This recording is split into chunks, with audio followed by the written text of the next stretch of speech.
Merci, monsieur le journaliste. Nous sommes toujours dynamiques sur le terrain. Les preuves sont là.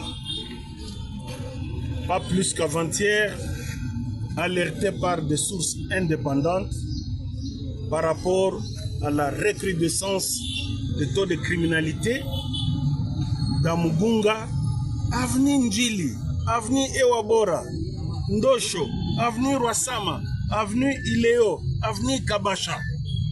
C'est ainsi que nous avons mis en œuvre certains dispositifs pour démanteler ces réseaux.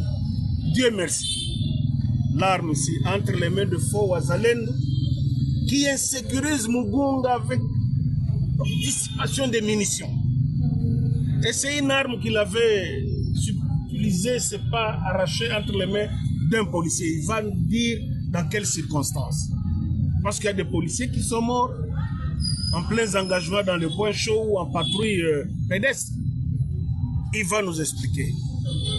Je demande à la jeunesse de Karisimbi, au lieu de passer leur temps dans les réseaux sociaux, Radio Okapi, qu'ils nous apportent le renseignement. Voilà, la jeunesse est partout. Ils sont en toile d'araignée jusqu'au petit coin de la ville.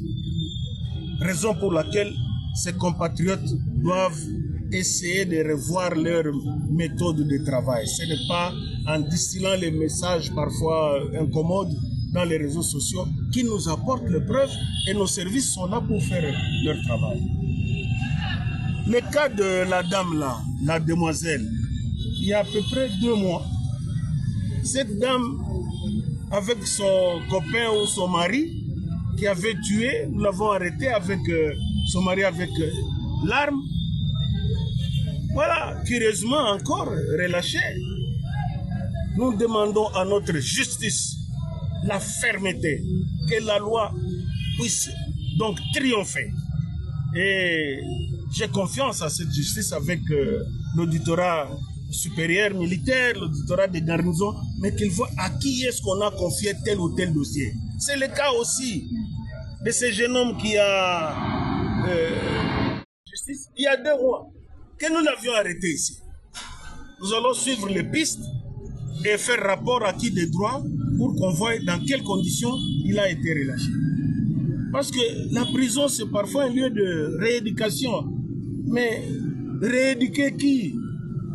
Voilà le grand problème. Monsieur le maire, vous avez demandé il n'y a pas longtemps que ces gens soient transférés dans d'autres prisons qui purgent leur peine en dehors de Goma. Est-ce que vous n'êtes pas entendu par ceux qui gèrent l'appareil judiciaire? Bon, je dirais que à ma compétence, je fais rapport à son Excellence, Monsieur le gouverneur de province, général-major Peter Chirmois, qui lui-même jour et nuit nous accompagne jusqu'à 3 heures du matin. J'ai encore sommeil.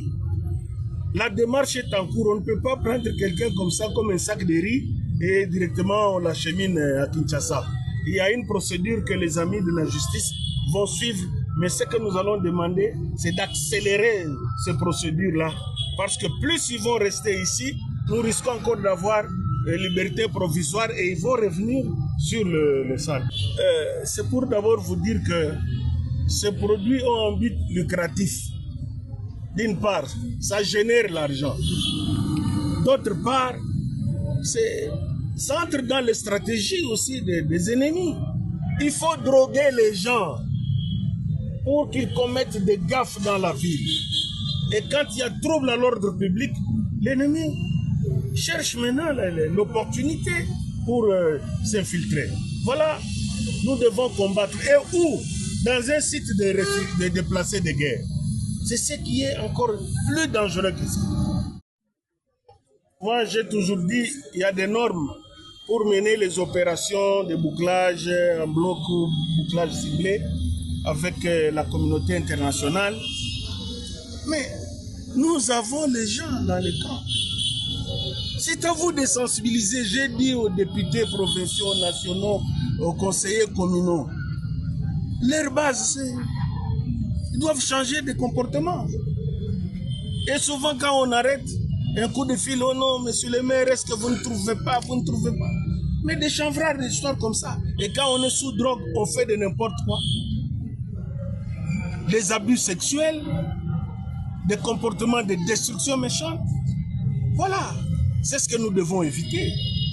C'est une affaire de nous tous. J'ai toujours dit que la gestion sécuritaire, du point de vue horizontal, ça nous concerne tous. Nous devons participer comme certains citoyens ou certaines citoyennes qui par moment nous appellent maintenant, nous donner les pistes. C'est très bien.